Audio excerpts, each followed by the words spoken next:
안녕하세요. 응급의학과 김동훈입니다. 오늘은 중증외상 이해하기라는 제목으로 강의를 진행하도록 하겠습니다. 외상에 대한 강의를 들을 텐데요. 사실 외상은 의대 교육과정에 많은 부분을 차지하지는 않습니다. 사실은 예전보다는 많이 늘긴 했는데 그래도 외상 부분은 분량이 적죠.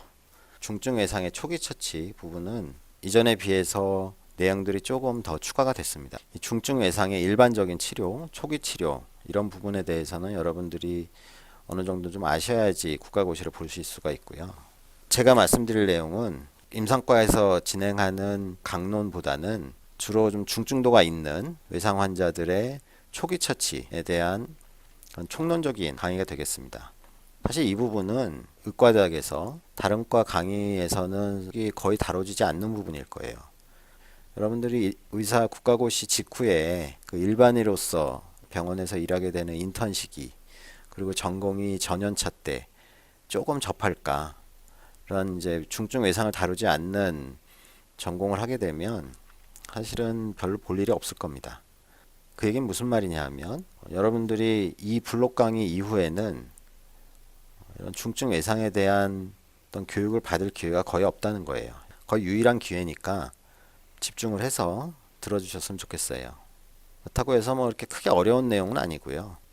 중증 외상의 초기 처치의 가장 기본적인 부분을 다룬다 생각해 주시면 좋겠습니다.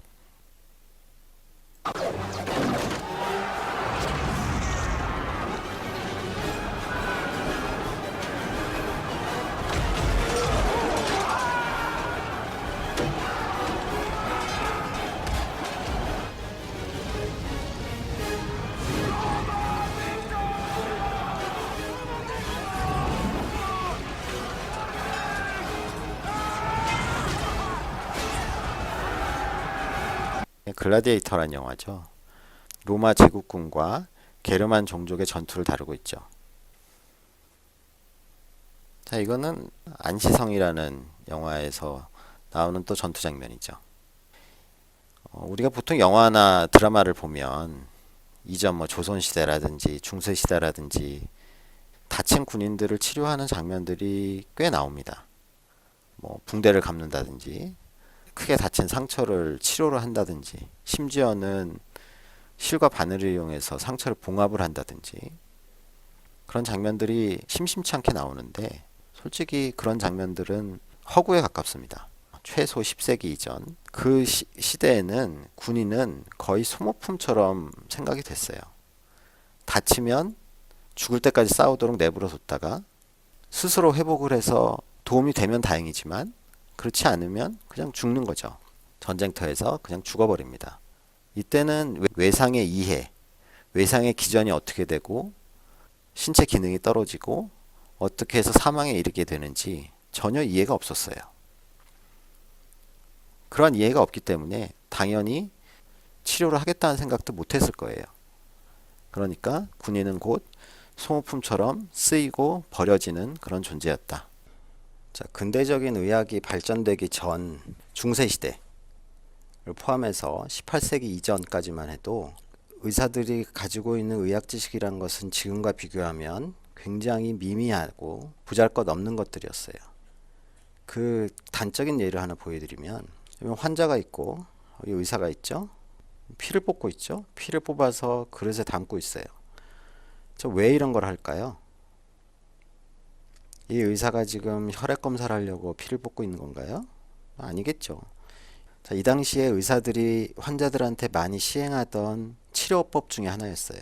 그 치료를 블러드 레팅이라고 불렀어요. 우리말로 하면 사열이죠. 한의원에 가면 부항을 뜨잖아요. 검은 피가 나오고 안 좋은 피를 뽑아서 우리가 환자를 치료한다. 밥 먹고 체했을 때 속이 안 좋으면 손가락에다 실을 감고 손가락 끝에 바늘을 찔러서 손을 딴다 그러죠. 우리 할머니, 어머님, 아버님들은 체하면 손가락을 땄어요. 딱 따면 손가락 끝에서 검은 피가 나오고 소화가 되는 것 같은 그런 느낌을 받기도 하죠. 이런 사열을 의사들이 왜 했을까요? 일부 환자에서는 그 효과가 있었기 때문에 사열을 했을 거예요. 어떤 환자한테 효과가 있었을까요? 그 대표적인 예가 지금 우리가 알고 있는 현대의 의학 지식을 바탕으로 생각을 해보면 폐부종, 하트 페일러 때문에 발생하는 폐부종의 경우에는 우리 몸속에 혈액량, 체액량이 과도하게 있는 경우예요. 지금은 치료를 할 때 심부전 환자를 치료할 때 이뇨제를 써서 소변이 나오게 하고 체액량을 줄여서 폐부종을 해소하게 되죠. 근데 이 당시에는 이뇨제라는 게 없었죠. 블러드 레팅, 즉 피를 뽑아서 버리면 환자의 상태가 호전이 된 거죠. 체액량이 줄어들고 폐부종이 해소가 되고 그리고 환자는 상태가 좋아질 거예요. 그런 일부 환자들한테 효과가 있었던 사열이라는 치료를 했었고요. 근데 문제는 어떤 환자한테 어떤 기전으로 어떤 병이 생겼을 때 우리가 어떤 치료를 하면 환자가 좋아지는가 라는 거에 대한 과학적인 개념이 없었죠. 그리고 경험적으로 알게 된 거죠. 이렇게 체액량이 많은 환자가 아닌 경우에는 피를 뽑아서 버리면 상태가 좋아질까요? 아니죠. 오히려 혈압이 떨어지고 샥이 오고 상태가 악화가 되겠죠. 그럼에도 불구하고 많은 의사들이 그 기전을 정확하게 이해하지 못한 상태에서 블러드 레팅이라는 치료를 했었어요. 1799년 12월 14일에 미국의 초대 대통령인 조지 워싱턴이 사망을 했다고 알려져 있어요. 이 당시의 역사적 사실들을 바탕으로 해서 이날의 상황을 재구성을 해보면 이랬다고 해요. 조지 워싱턴 대통령은 급성 인후염에 걸렸어요. 감기에 걸린 거죠. 감기에 걸려서 호흡이 안 좋아지고 숨이 차고, 물론 이분이 나이가 많았기 때문에 심부전증이 있다가 감기에 걸려서 심부전증이 악화됐을 가능성도 있을 것 같아요. 이 당시에 대통령의 주치의였던 벤자민 러시라는 의사는 24시간 동안 1리터의 피를 뽑아서 버리는 사열요법을 시행을 했어요. 그런데 대통령은 다음날 죽었죠. 왜 죽었을까요? 그 죽음에 대한 사람들의 의견은 분분하지만 아마도 하이포볼레믹 샥으로 사망하게 됐을 것이다. 사열 치료 자체가 조지 워싱턴 대통령을 사망에 이르게 했다라고 믿고 있어요. 자, 그러다가 이제 세월이 흘렀어요. 이 사람이 누구죠? 나폴레옹이죠. 이 사람은 1700년대부터 1800년대 사이에 유럽을 전쟁의 구렁텅이로 밀어넣었던 프랑스의 장군이었죠. 이 당시에 나폴레옹은 전투를 치르면서 도미니크 장 렐이라는 군의관을 데리고 다녔어요.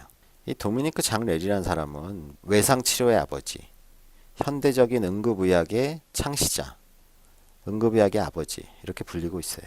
그렇게 불리게 된 이유를 살펴보면 나폴레옹을 따라서 수많은 전쟁터를 쫓아다니면서 전투를 벌이는 것을 옆에서 보다 보니 장군이 다칠 일은 거의 없겠죠. 대부분 다치는 사람들은 병사들이었을 거예요.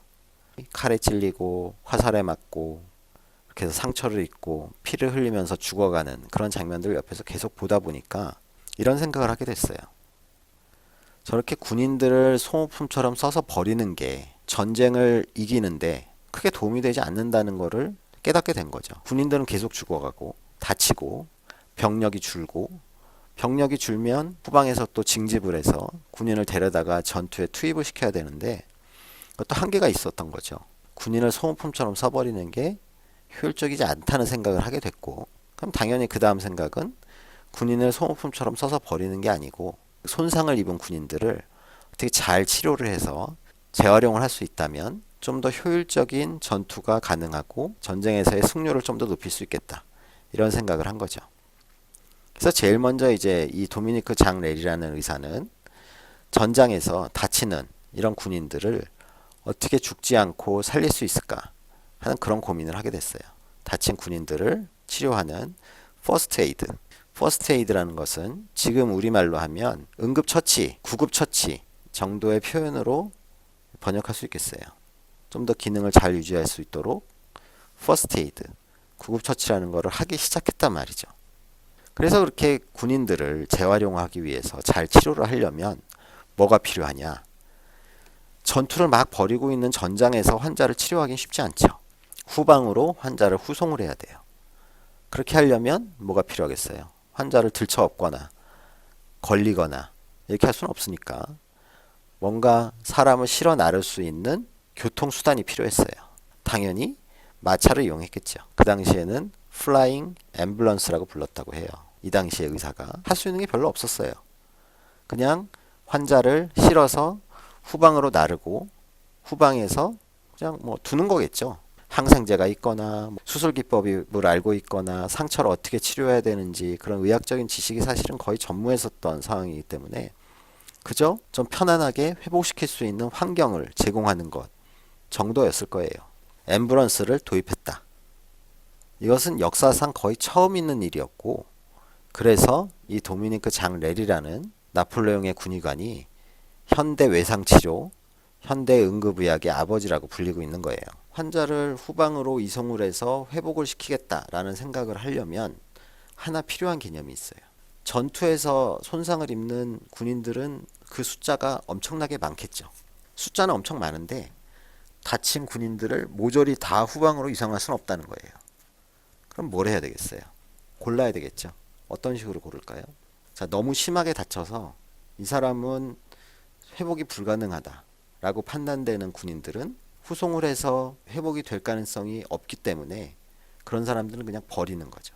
그리고 손상의 정도가 약한 사람들은 계속 전투를 치를 수 있을 거예요. 그런 사람들도 역시 후방으로 나르지 않을 거예요.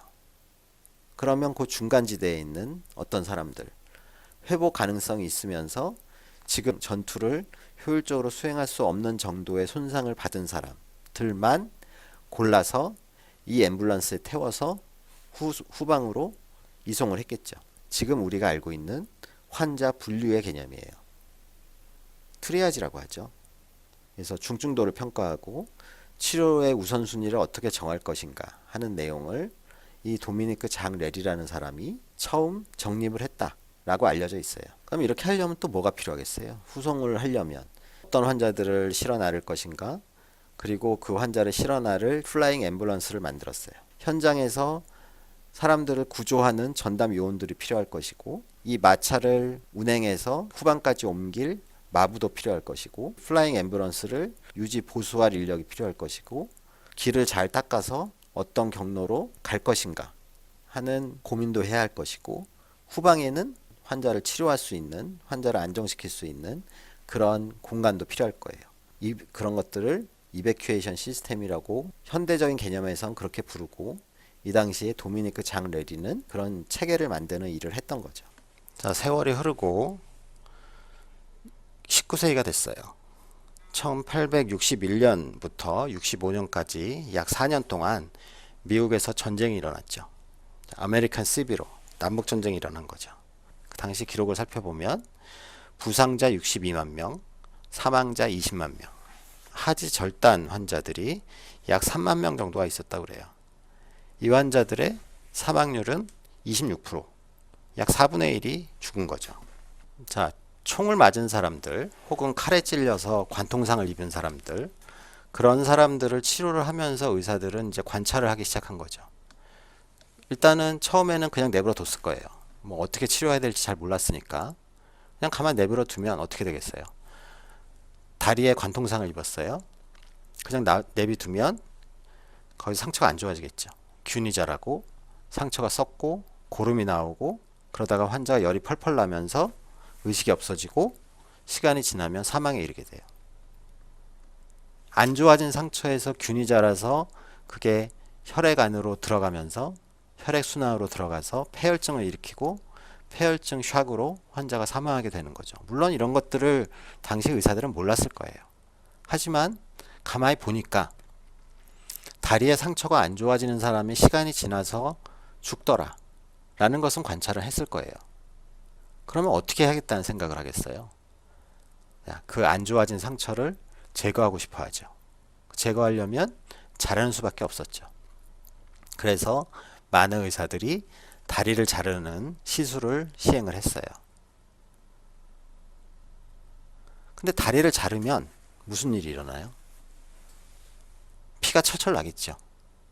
처음에는 아마 다리를 절단하고 그냥 뒀을지도 모르겠어요. 그럼 피를 막 흘리면서 어떻게 돼요? 환자가 빠른 시간 안에 하이포볼레믹 샥으로 사망에 이르겠죠. 다리를 잘라서 안 좋은 상처를 제거하는 것만으로는 사람을 살릴 수 없더라. 그럼 저 피를 철철 흘리는데 저걸 어떻게 하지? 어떻게 할까요? 어떻게 했을까요? 상상을 해보면 한번 피를 안 나게 해볼까? 어떻게 하면 안 나게 할 수 있겠어요? 그걸 꼬매거나 누르거나 아니면 근위부를 묶거나 해서 피가 안 나게 하는 시술을 해보니까 어떤 거예요? 그냥 피를 나게 해둔 환자들보다 피를 안 나게 하는 환자들이 좀 더 많이 살더라 라는 현상을 또 관찰을 했겠죠. 그러면서 이 백서에서는 남북전쟁 많은 의사들이 조기 절단술 그리고 조기 절단술 이후에 지혈술, 피를 멈추게 했을 때 군인들을 많이 살릴 수 있었다라는 내용을 기술을 하고 있어요. 그러니까 이 전쟁에서 남북전쟁에서 의사들은 이걸 알게 된 거죠. 상처가 안 좋아지기 전에 사지를 자르고 거기서 피가 나는 것을 막아주면 군인을 좀 더 살릴 수 있다. 자, 시간이 지나고 20세기가 됐어요. 1914년에 유럽에서 1차 대전이 터졌죠. 당시까지만 해도 의사들은 이전에 지금 방금 말씀드린 남북전쟁에서 얻었던 그 정도의 지식, 팔다리를 자르고 피가 나는 걸 먹게 해주는 그 정도의 치료 기술밖에 없었다고 해요. 예를 들면 다른 곳, 머리를 다쳤다, 목을 다쳤다, 가슴에 총을 맞았다, 배에 칼을 맞았다. 이런 치명적인 손상들에 대해서는 이런 의사들이 할 수 있는 게 별로 없었어요. 현대적인 외상 수술들은 방법도 몰랐고 어떻게 해야 되는지 전혀 상상할 수 없었던 시절이죠. 그래서 의사들은 팔다리 외상 외에 다른 손상에 대해서는 별다른 치료를 할 수 없었어요. 무슨 영화인지 아시죠? 원더우먼. 1차 대전을 배경으로 하고 있죠. 자, 의사들은 손상 환자를 치료할 수 있는 의학 기술을 그다지 발전시키지 못했는데 사람을 죽이는 기술, 무기를 만드는 기술, 연발 기관총이죠. 이전까지만 해도 단발총, 칼 이런 걸로 사람을 죽였다면 연발 기관총을 사용했고, 독일 사람들 굉장히 똑똑해서 기계를 잘 만들어요. 탱크를 막 만들어냈어요. 한 방에 한 무리씩 뻥뻥 죽여버리는, 날려버리는 그런 탱크를 발명했고, 심지어는 비행기도 만들었어요. 군대에서는 그것을 이용해서 이 비행기에 기관총을 싣고 다니고 폭탄을 싣고 다니면서 사람을 무지막지하게 죽이기 시작했죠. 그것뿐만이 아니죠. 사람을 무지막지하게 죽였죠. 그것뿐만이 아니죠. 세균전, 화학전 이런 것들도 아주 광범위하게 사용이 됐어요. 1차 대전이 일어나고 나서 통계를 보니까 남북전쟁에서의 사망은 어땠어요? 부상자 60만, 사망자 20만. 역시 비슷한 기간이에요. 약 4년 동안 벌어졌고 60만, 20만인데 1차 세계대전에서는 부상자가 무려 3,700만, 사망자가 1,600만 명. 숫자가 거의 100배 가량 증가를 했죠. 의학기술은 발전이 없었는데 사람 죽이는 기술은 엄청나게 발전을 해서 이런 결과가 만들어진 것 같아요. 하지 절단, 하지 손상 환자가 의사들의 큰 관심이었어요. 왜냐하면 머리, 목, 가슴, 배 같은 곳은 아직 수술을 할 수 있는 기술이 없었기 때문에. 다리를 다친 사람들, 그럼 팔은 어떤가요? 팔은 볼륨 자체가 작기 때문에 손상을 입더라도 조기에 자르면 대부분 환자들이 생존을 했어요. 하지만 다리는 큰 부분을 차지하고 있죠. 그래서 이게 다리가 하나 없어지는 경우에는 환자들이 여전히 많이 죽었다는 거예요. 자, 아까 남북전쟁 때 25% 정도라고 그랬는데 하지 절단 환자가 1차 세계대전 때 개방성 대퇴골절 환자의 사망률을 살펴보면 첫 해에 약 80%, 100명 중에 80명이 죽었다는 거예요. 의학기술이 퇴보했나요? 아니죠. 의료기술은 그냥 제자리에 머물러 있었는데 사람을 죽이는 기술이 발전을 했기 때문에 이렇게 많이 죽었던 거죠. 근데 보면 어떻게 돼요? 그 다음에 갈수록 급격하게 사망률이 떨어져서 급기야는 10% 미만까지 떨어졌어요. 무슨 일이 일어난 건가요? 무슨 큰일이 벌어진 것 같죠? 사실 1876년에 토마스라는 사람이 자기 조카가 소아마비로 잘 못 걷는 것을 보고 이런 스프린트를 하나 만들어줬어요. 다리를 쩔뚝거리면서 자꾸 걸으니까 다리를 고정하는 스프린트를 차고 걷게 하니까 좀 잘 걷더라. 그래서 이런 이제 재활 치료 관점에서 이런 걸 사용을 하자라고 발표를 했죠. 이거를 개방성 대퇴골절 환자한테 사용을 한 거죠. 왜 사용을 했겠어요?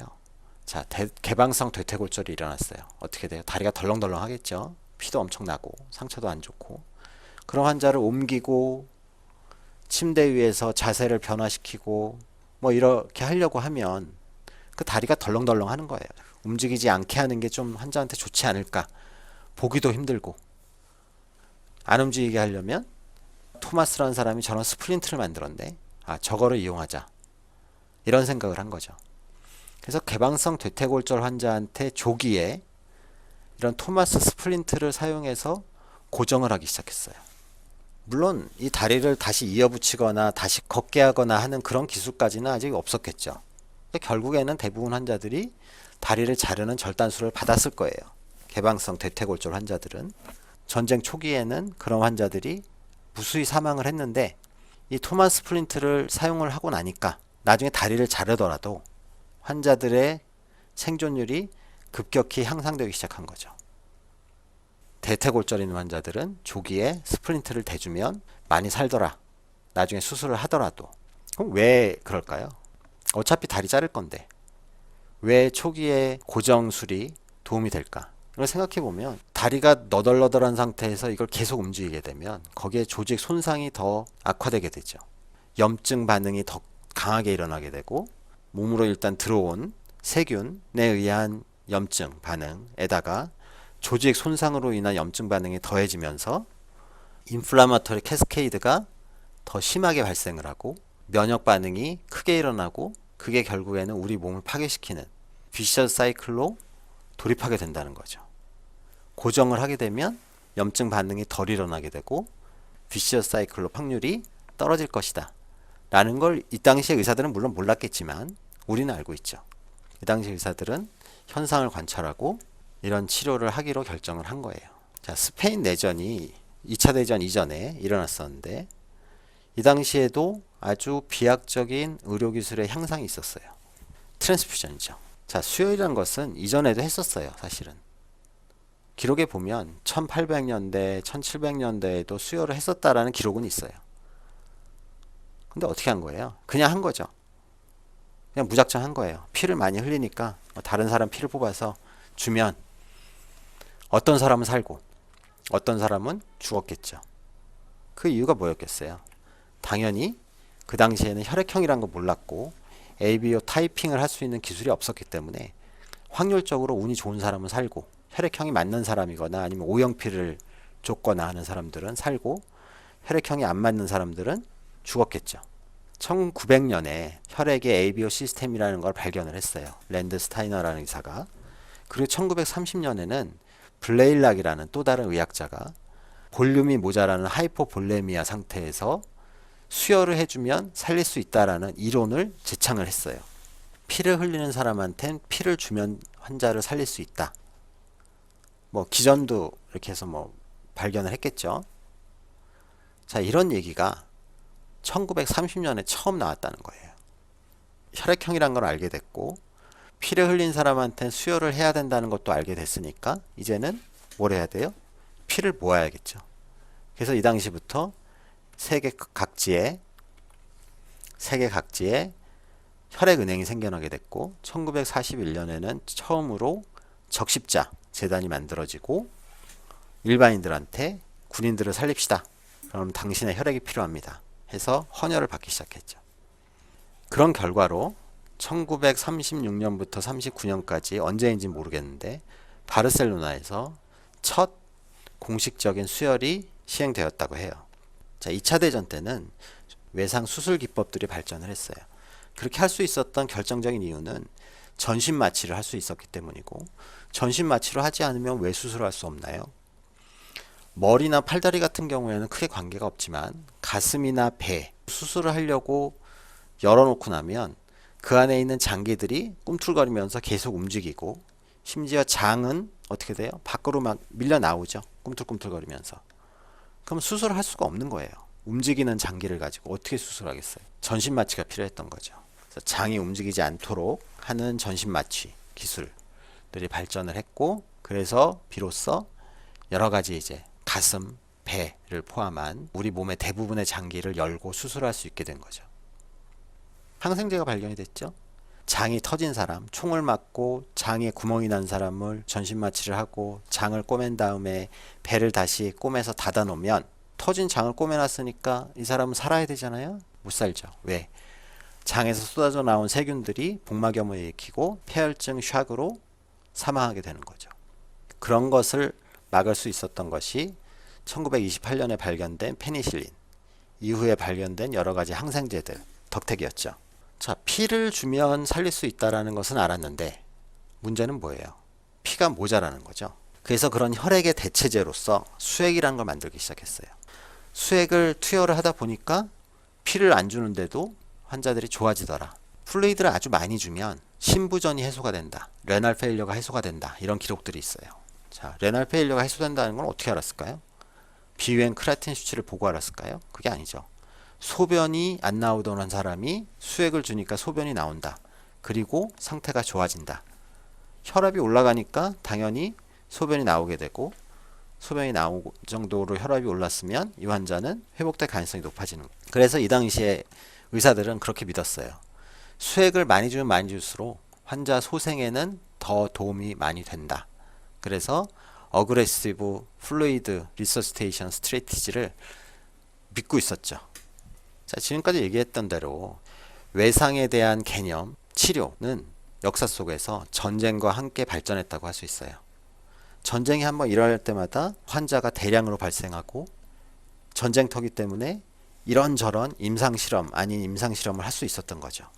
그렇게 해서 어떻게 하면 환자들을 더 살릴 수 있는가, 사람을 더 생존시킬 수 있는가 하는 개념을 얻게 됐고, 치료법들을 발전시켜 왔던 거죠. 군인은 전쟁의 소모품이 아니고 전쟁의 도구로서 기능성을 유지하는 것이 중요하다라는 예전 18세기 이전의 생각들이 점점 발전을 해서 군인의 인권, 그리고 의학의 발전, 이런 것들을 통해서 전쟁 후에도 전쟁에 참전했던 군인들이 인간답게 살 수 있으려면 정상적인 활동을 할 수 있는 그런 삶을 위한 외상 치료들이 점점 발전을 하게 된 거죠. 자, 전쟁터에서 발생하는 환자들이란 것은 대부분 이전부터 창, 화살, 총, 이런 무기들에 의해서 손상을 입은 환자들이에요. 그런 환자들은 대부분 사지 절단이거나 혹은 우리 몸통에 어떤 손상을 받더라도 그것은 관통상, 피너트레이팅 인저리인 경우가 대부분이었어요. 1960년 정도부터 냉전이 시작되는 화라산 같던 전쟁의 시기가 지나고 외과 의사들이 전쟁터에서 사회로 복귀를 하기 시작했어요. 풍부한 임상 경험을 바탕으로 일반인 외상 환자들을 치료를 했죠. 전쟁터에서 다치는 사람하고 일반 사회에서 손상을 입는 것은 그 종류가 많이 다를 수 있어요. 전쟁터에서는 총, 칼이 난무하고 대부분의 환자들이 관통상이지만 사회로 들어오면 조금 달라지죠. 하지만 의사들은 전쟁터에서 얻은 지식을 가지고 일반인들을 치료하기 시작했어요. 그래서 이 시기를 뭐라고 부르냐 하면 어그레시브니스의 시대라고 불러요. 어그레시브니스라는 거는 우리가 개념적으로 어떤 거예요? 시술이나 어떤 치료를 아주 과감하게 시행하는 그런 상황들을 얘기하는 거죠. 그래서 1970년대, 80년대까지만 해도 수술을 이런 식으로 했다고 그래요. 처음 환자를 수술장에 데리고 들어가서 언제까지? 모든 복잡 단단한 외과적인 문제들을 죄다 완벽하게 해결할 수 있을 때까지 아주 과격하고 과감하고 거친 수술적인 치료들을 시행을 했어요. 이게 무슨 얘기냐 하면 우리가 자동차를 고칠 때 자동차를 공장에 넣고 바퀴, 엔진, 외관, 인테리어 이런 것들을 한 방에 다 고치죠. 다 고치기 전까지는 못 나온단 말이에요. 그러니까 사람을 이렇게 다뤘던 거죠. 공장에 넣고 자동차 고치듯이, 기계 수리하듯이 사람을 수리를 한 거예요. 그래서 이 당시에 외상센터들에서는 아주 범위가 넓은 그런 절제술, 다친 곳은 모조리 다 잘라버린 거죠. 그리고 잘랐으니까 많이 자르니까 많이 자른 만큼 재건술이 필요하죠. 플루이드 매니지먼트를 어떻게 한다? 굉장히 어그레시브하게, 과격하게, 대량으로 한다 이거죠. 수혈도 어떻게 해요? 굉장히 많이, 과감하게 피칠갑을 하면서 수술을 하는 거예요. 그러니까 이 당시의 상황들을 우리가 머릿속에 그려보면 이런 거죠. 외과 의사들의 영웅담 같은 거를 들어보면 연세 많이 드신 교수님들은 그런 얘기를 해요. 아, 내가 젊었을 때 온몸이 다 아작이 난 환자를 수술장 들어가서 이틀 동안 수술했어. 30시간 동안 수술해서 피를 100파인트, 200파인트를 주고 간도 절반을 잘라내고 라는 전설 같은 영웅담을 이야기를 해요. 그런 시절이었어요. 그리고 그런 것들이 의사들한테는 굉장히 자부심이었죠. 사고가 나서 박살이 난 자동차를 고치듯이 박살난 사람을 고친다. 한 방에 고친다. 그런데 그렇게 하다 보니까 뭔가 좀 이상하다라는 생각을 하게 됐어요. 어떤 이상하다는 생각을 하게 됐냐면, 보시면 첫 번째 수술, 지금 위에 말씀드린 아주 과격하고 거친 첫 번째 수술에서 환자가 생존을 해요.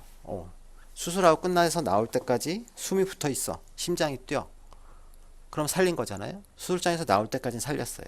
그런데 이 사람을 나중에 보니까 수술이 끝나고 나서 중환자실에서 서서히 죽어가더라 이거예요. 그런 사람들의 대부분이 죽더라. 그리고 그 죽는 환자들을 살펴봤더니 출혈이 멎지 않고 자르고 재건수를 했는데 피가 질질 새. 아니면 꼬매놨던 상처가 다시 터져. 그런 출혈이 멈추지 않는 상황. 그리고 멀티플 오간 페일리어. 그죠? 다발성 장기 부전. 소변도 안 나오고 폐도 망가지고 간도 망가지고 장이 썩고 다발성 장기 부전으로 사망을 하더라. 그리고 그런 사람들을 쭉 관찰을 해보니까 이런 세 가지 상황들이 거의 대부분에서 공통적으로 나타나더라. 이런 거를 알게 된 거예요. 그게 뭐냐 하면 코아귤로패시, 하이포도미아, 그리고 애시도시스. 산증, 저체온증, 그리고 혈액응고 장애. 이 세 가지가 나타나면 죽더라 이거죠. 엄청나게 과감한 수술하고 한 방에 깨끗하게 고쳤는데 그러고 나서 이런 세 가지 소견이 나타나면 사람들이 서서히 죽게 되더라. 그래서 이거를 이 당시에는 리살 트리아드라고 불렀어요. 죽음의 세 가지 사인들. 이렇게 표현할 수 있겠죠.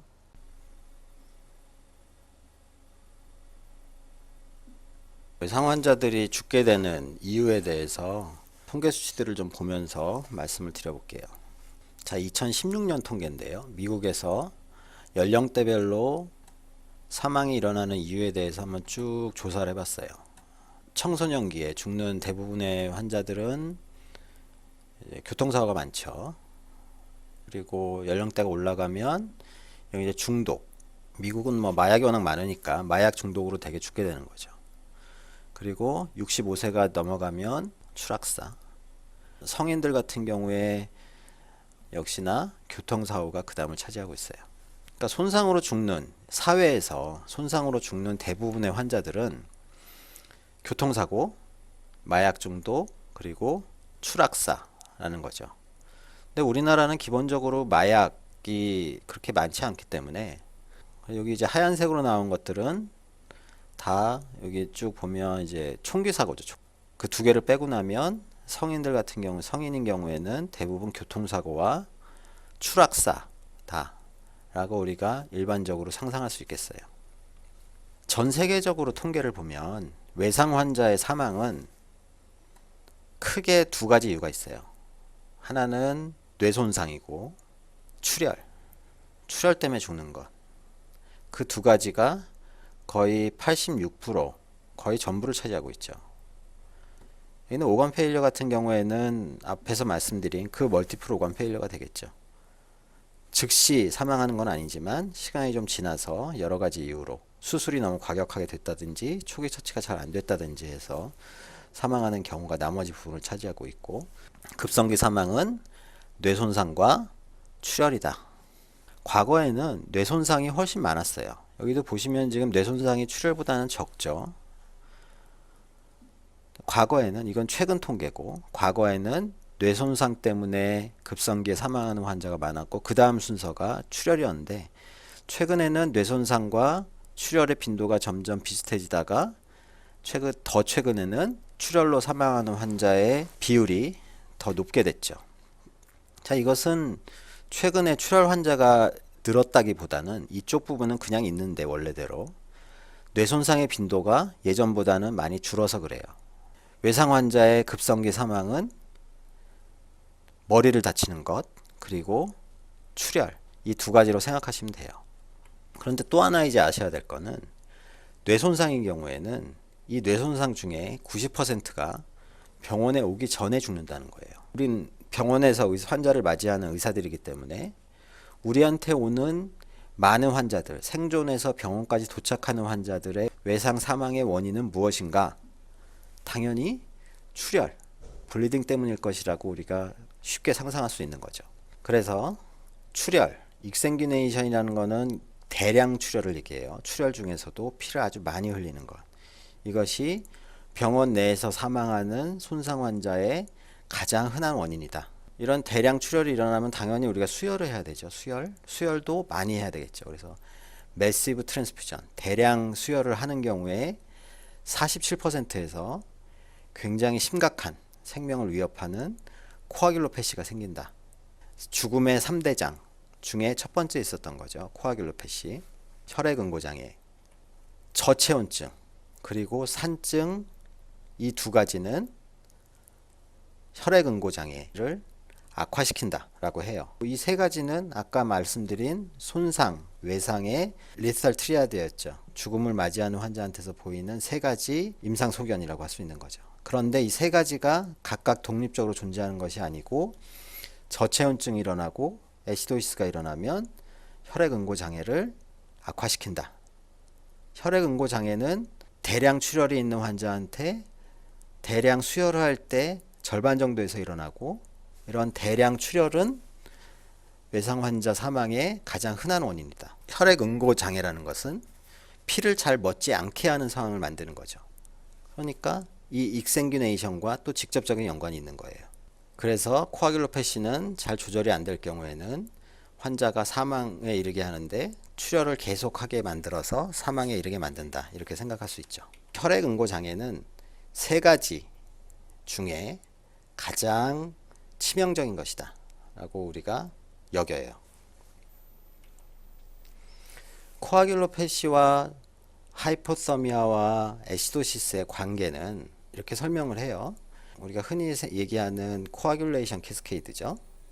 그래서 12번부터 티슈 팩터부터 쭉 내려와서 10번, 5번 그리고 피브린이 만들어져서 출혈을 먹게 만드는데 이게 이제 코아귤레이션 캐스케이드의 중요한 패스웨이들이 되겠는데 이러한 것들이 저체온증과 대사성 산증 꼭 대사성이 아니어도 되죠. 산증의 영향을 받아서 이 두 가지가 악화된다 이거죠.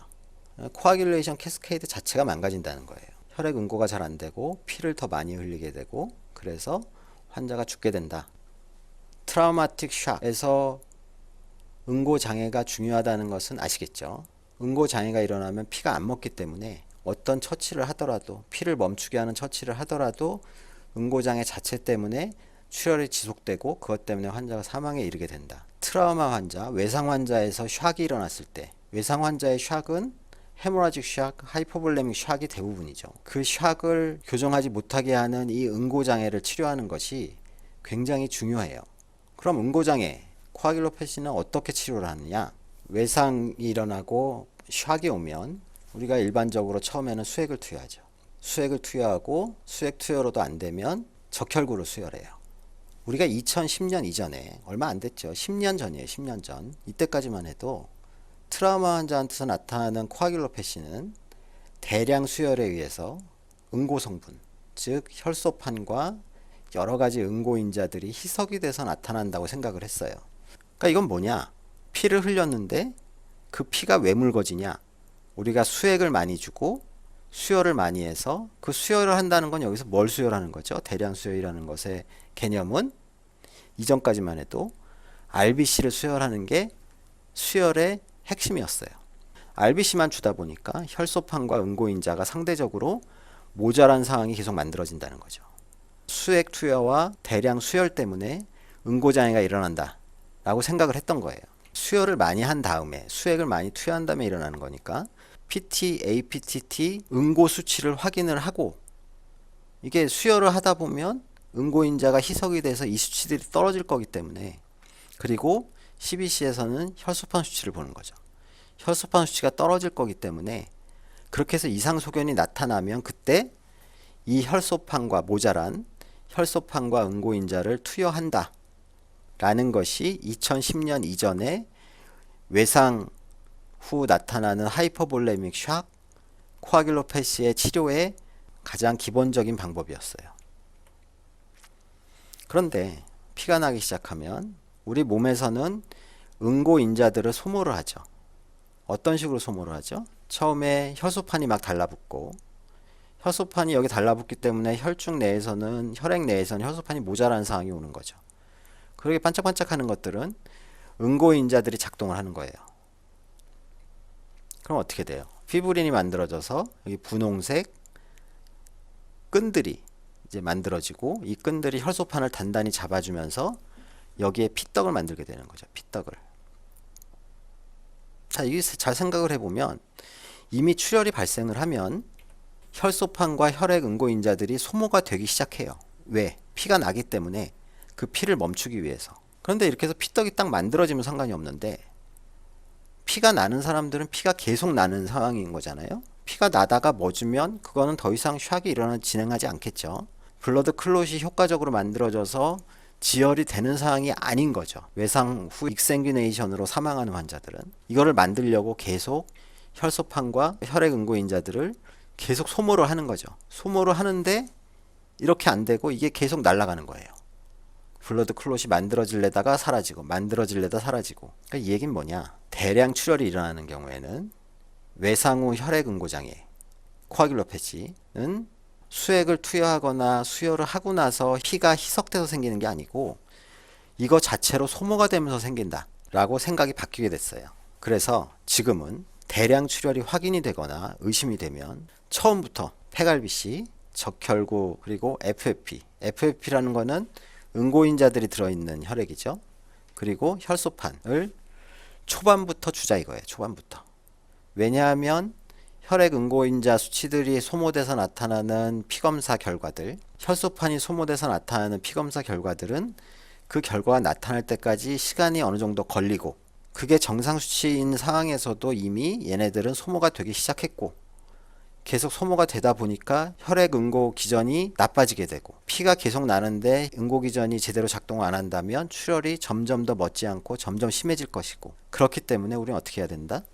여기 이미 소모되고 있는 이 블러드 클롯을 만들기 위한 시도 때문에 소모되고 있는 혈액 응고인자들과 혈소판을 처음부터, 즉 RBC를 투여하면서 같이 주는 게 좋겠다라는 개념들이 최근에 생겨나기 시작했고, 실제로 이런 방향으로 외상 환자의 수혈요법, 응고장애 치료의 방법이 바뀌어가고 있어요. 크라이오 프리스피테이트와 리컴비넌트 팩터 7 이런 것들은 FFP에 들어있지 않은 다른 응고인자들을 충당할 수 있게 해주는 혈액들이죠. 하지만 얘네들은 굉장히 비싸요. 그래서 대량으로 투여하기 어려워요. 당연히 이론적으로는 전혈이 가장 좋겠죠. 전혈에는 RBC도 들어있고, FFP에 들어있는 것, 크라이오프리스피테이트에 들어있는 모든 혈액 응고인자들이 다 들어있고, 혈소판도 들어있고 하니까 홀블러드, 전혈을 수혈하는 것이 환자에겐 가장 이상적일 거다 라는 생각은 당연히 할 수 있겠죠. 혈액 응고 장애가 어떻게 발생하는지 도표로 그려보면 이래요. 중증 외상이 발생을 하고 출혈이 발생하죠. 이아트로제닉 팩터나 티슈 인저리, 그리고 매시브 트랜스퓨전 등등에 의해서 저체온이 일어나고, 여기서 이제 이아트로제닉 팩터가 저체온을 일으키는 거죠. 우리가 병원은 보통 좀 선선하게 유지를 하죠. 그래서 체온을 떨어뜨리는 걸 조장을 하는 거예요. 세포가 죽으니까 이 세포가 죽는 것 때문에 순환이 약해지고 체온이 떨어지고, 세포가 죽기 때문에 애시도시스가 생기고, 우리가 샥 때 메타볼릭 애시도시스가 왜 생기나요? 어네어로빅 메타볼리즘이 발생하면서 락틱 애시드가 쏟아져 나오고, 그것 때문에 메타볼릭 애시도시스가 생기는 거죠. 이런 요소들 때문에 혈액 응고인자의 컨섬션이 일어나고 여러 가지 팩터들이 모자라게 되겠죠. 이것은 매시브 트랜스퓨전을 하면서 이것 때문에도 물론 더 조장이 될 거예요. 코아귤로패시를 계속 지속하게 만들고 혈액 응고가 장애를 받게 되니까 출혈이 더 악화되고, 그래서 뱅뱅뱅뱅 도는 거죠. 비시어스 사이클의 한 형태가 되는 거예요. 이 고리를 끊어주지 않으면 환자는 생존하지 못하게 되는 거죠. 자, 어디서 고리를 끊어야 하나? 이 비시저스 사이클이 돌지 않게 하려면 어떻게 해야 하나? 라는 고민을 여러분들이 해보셔야죠. 이 이야기를 한 거예요. 코아귤로패시, 하이포더미아, 에시도시스, 환자가 사망이 일어나는 경우가 어떤 것들이 있고, 이런 리살 트리아드가 어떤 식으로 발생을 하는지, 그게 환자한테 어떤 영향을 미치는지. 1980년대 들어오면서 이제 전쟁은 거의 없어졌어요. 하긴 있긴 있었죠. 저기 중동 쪽에서 계속 지속적으로 전쟁을 하고 있지만 예전 같은 그런 대규모 전쟁은 아니에요. 그래서 대부분의 의사들이 만나게 되는 외상 환자들은 대부분 시빌리언 트라우마죠. 일반인들의 손상. 일반인들의 손상이 어떻게 일어나고 어떻게 죽는지는 앞에서 통계를 보여드렸죠. 교통사고, 추락, 이런 것들이 시빌리언 트라우마의 대부분을 차지하는 거예요. 우리는 미국에 살고 있지 않기 때문에 우리나라는 총기 사고를 제외하면 어떤 것들이냐, 대부분이 교통사고, 그리고 높은 데서 떨어지는 추락사, 추락, 이것이 대부분의 중증 외상의 기전이 돼요. 그래서 이런 것들을 잘 생각을 해보면 여러 장기를 한 번에 손상시키는 경우가 많아요. 교통사고나 추락은. 그리고 에너지가 굉장히 크죠. 이 하이 에너지가 우리 몸 전체에 충격을 주는 그런 경우가 많은 거예요. 이건 뭐하고 다르냐 하면 앞에서 전쟁터에서 의사들이 군인을 치료하던 시기에 봤던 그 손상들, 총을 맞거나 칼에 찔리거나 하는 그런 손상들하고는 다른, 즉 관통상과는 다른 둔상의 메커니즘을 가진 환자들이 훨씬 많은 거죠. 실제로 우리나라도 그렇고요. 미국도 그렇고 전체 중증 외상의 메커니즘을 둔상과 관통상으로 분류를 해보면 관통상은 10% 미만이에요. 총기를 굉장히 자유롭게 쓰는 나라들은 10%를 약간 넘어가고 우리나라처럼 총기가 없는 나라들은 10% 미만이에요. 그래도 있긴 있죠. 칼에 찔려서 오는 환자들이 많으니까. 우리나라의 살인은 대부분 칼로 이루어지죠. 칼로. 그래서 그런 관통상이 있긴 하지만 어쨌든 우리가 만나는 대부분의 중증 외상 환자들은 블런트 트라우마, 둔상이다. 전통적인 수술 기법들, 아까 말씀드린 공장 안에 자동차를 넣고 깨끗하게 고쳐 나오는 것 같은 그런 수술 기법들은 이제 더 이상 환자의 생존과 예후를 향상시키는데 별로 도움이 안 된다는 것들을 점점 알게 됐어요. 그게 언제부터? 1960년대, 70년대, 80년대 들면서 그런 사실을 인지를 하게 됐고 외상을 하는 의사들 사이에서는 하나의 큰 개념의 변화가 일어나게 됐어요. 패러다임 시프트라는 거죠. 트라우마 서저리에서의 패러다임 시프트가 일어났다는 거예요. 이것은 뭐냐 하면 데미지 컨트롤이라는 개념이 이전부터 있었는데 이것도 역시 군대에서 나온 거예요. 배를 타고 해군들이 배를 타고 전쟁을 하러 나갔다가 배가 폭격을 맞거나 손상이 일어나서 배가 망가져요. 그럼 가장 좋은 건 뭐예요? 이 배를 끌고 다시 항구로 들어와야죠. 그런데 이 미국 해군을 잘 생각을 해보면 2차 대전 때 미국은 일본과 전쟁을 했죠. 어디서 전쟁을 했어요? 주로 태평양에서 전쟁을 했단 말이에요. 폭격으로부터 시작해서 일본이 점령하고 있던 오세아니아, 필리핀, 그리고 일본 열도까지 여기를 미국 해군들이 전쟁을 하면서 점점 치고 올라가서 일본을 굴복시켰어요. 어디 있어요? 항구가. 진주만이 아니더라도 그 광활한 태평양 어딘가에 거점이 있는데 그 거점까지 이렇게 된 배를 끌고 돌아갈 수가 없었던 거예요. 그러니까 우리가 해군, 미국 해군, 뭐 우리나라 해군도 마찬가지라고 그래요. 해군이 되면, 군대를 가서 해군이 되면 그 사람들이 대부분 평소에 하는 일들은 뭐 대포를 쏘고 포격을 하고 이런 훈련을 하는 게 아니고 배를 고치는 훈련을 해요. 왜냐하면 망망대해 배 한 척에 자기 목숨을 의지하고 전쟁터에 나갔는데 배가 망가지면 그냥 모조리 다 죽는 거죠. 거기서 배 구멍이 났을 때 그것을 막는 훈련, 배에 불이 났을 때 불을 끄는 훈련, 이런 것들을 해군에서는 데미지 컨트롤이라고 불러요. 그러니까 배를 끌고 항구로 못 가기 때문에 그 전장에서 배를 고친다는 거죠. 어떻게 고쳐요? 이거는 공장에 자동차를 넣어서 한 번에 다 고치는 식으로는 불가능한 거죠. 장비가 없으니까. 배가 떠 있을 수 있을 만큼, 항구로 돌아갈 수 있을 만큼만 고치는 거예요. 이 개념을 외과 의사들이 채용을 한 거예요. 역시나 이것도 군대에서 나온 용어죠. 그래서 이거를 데미지 컨트롤 서저리라고 불러요. 뭐하고 다른 거겠어요? 한 방에 24시간, 36시간 수술해서 환자를 깨끗하게 고쳐 나오는 것이 아닌 단계적인 수술을 하자 이거예요. 세 단계로 나누고요. 어떤 식으로 수술하는 거냐면 처음에 일단 수술장에 데리고 들어가죠. 출혈을 막고 컨타미네이션을 제거해요. 이 두 가지만 위해서 수술을 하는 거예요. 그리고 배 안에는 잔뜩 패킹을 하고, 그러니까 피를 잡는데 무슨 혈관 수술을 하거나 미세 접합 수술을 하거나 이런 게 아니고 그냥 꺼즈를 가지고 꽉꽉 눌러둔다는 얘기예요. 또 우리 보통 수술을 하고 나오면 배가 다 닫혀 있죠. 그렇게 생각을 하죠. 근데 배를 닫지 않고 그냥 대충 얼기설기 죽지 않을 정도만 덮어놓고 수술을 마친다는 얘기예요. 두 번째 단계로 이런 환자를 중환자실로 옮겨서 여기서 뭐라죠? 리워밍. 자, 왜 리워밍을 할까요? 하이포더미아, 저체온증이 코아귤로패시를 악화시킨다고 그랬죠. 체온을 올려야 돼요. 대부분의 손상 환자, 피를 많이 흘린 환자들은 체온이 떨어져 있어요. 꼭 추운 환경에 노출이 되지 않더라도 체온이 떨어져요. 자연스럽게. 그래서 그걸 리워밍을 하고 체온을 올려주고, 당연히 혈액 응고 장애를 교정을 해야 되죠. 이걸 교정하는 건 어떤 식으로 교정하는 거예요? 수혈을 하는데 혈액 응고인자들 혈소판을 충분히 채워주면서 교정을 하는 거죠. 여러 가지 서포티브 케어를 하고, 그리고 차근차근 어디를 다쳤는가를 찾아보고, 그리고 나서 환자 상태가 안정이 되고 체온이 올라가고 코아귤로패시가 교정이 되고 나면 그때 마지막 수술을 하는데, 이때 무슨 수술을 하냐? 들어가서 아까 여기 뱃속에 채워놨던 패킹들 이런 것들을 제거를 하고 데피니트 리페어를 하는 최종 치료 수술을 하게 돼요. 단계가 세 단계가 있다는 거예요. 이것을 우리가 데미지 컨트롤 서저리라고 불러요. 이것은 외상 치료에서 아주 중요한 패러다임 시프트예요. 이런 식으로 하는 거죠. 심각한 손상을 입은 환자한테 패킹과 지혈만 한다는 거예요. 패킹 어떻게 하냐? 이렇게 꺼즈를 가지고 피가 나는 부분을 꽉꽉 눌러두는 거죠.